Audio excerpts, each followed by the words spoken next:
Yeah, I guess always had a love for art. Grew up, taking myself away to corners now and again, sitting and sketching, sit at the dinner table and sketch late at night. Always had a love of trying to emulate detail. I could see detail in so many different things. So there was colour, there was black and white. And I guess I grew up around a change from black and white to colour. And I guess The Wizard of Oz would be one example where it ignited imagination and the excitement of colour from black and white. This creative side has always been with me. Pick up a crayon or whatever, it wouldn't have been as detailed as what it is now, but that whole creative expression would have been starting since I was young, whether it be crayons. But I did have older cousins that, besides playing outdoors, whenever we'd go catch up, there'd be an element where they had their own creative flair as well. I think runs throughout the whole of the family on my mum's side. We'd sit and draw. Whereas kids sit and play Nintendo and Wii and all those games. Now we used to just sit and draw, try and do the old Star Wars figures, Stormtroopers, Darth Vader. All those characters started to filter through, and I was quickly learning from that interaction as well. I could see there was a natural creative flair on their part, and I could just sit, and it was like being taught, basic sort of fundamentals. I didn't have a lot of structure in my illustration, as in, creating your circles and your lines and your horizon lines, but it was just that I knew that would come in time.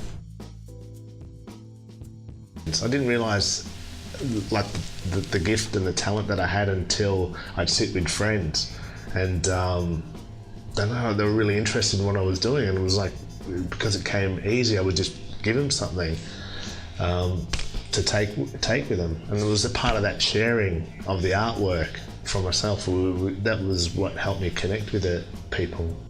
Art was one of the loves in my high school years, but I guess as it went on, was almost like you couldn't create an income from being an artist, even though being a commercial artist would have been ideal.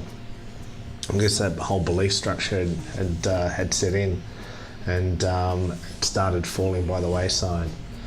But now and again I would sit down and try and get back into my illustration just off my own bat, because I guess it was there, it's always been part of me, and it needs to be expressed in some fashion.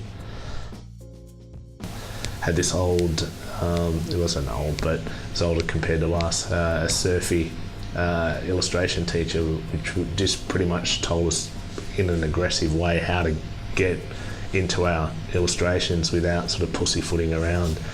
And those lessons I still remember, because it taught me to get into a deeper level of artwork at such a shorter time.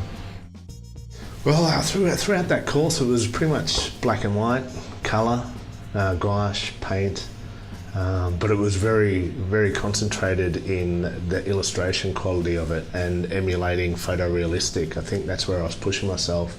The whole challenge of getting a drawing to look exactly like a photo was that was like the end result, that real challenge that I wanted, that I created for myself.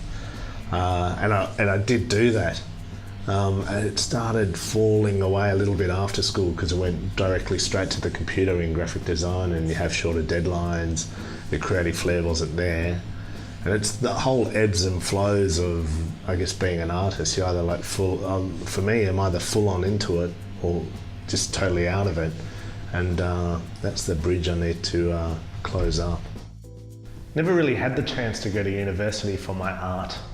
Whether that's a good thing or bad thing, I don't really know. Do you really need a 4-year degree to validate whether you are an artist or not? I guess it's innate within us all.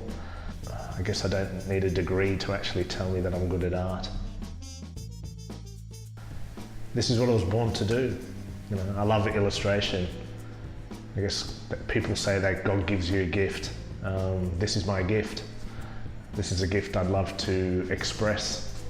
And this is a gift I'd love to share with others as well.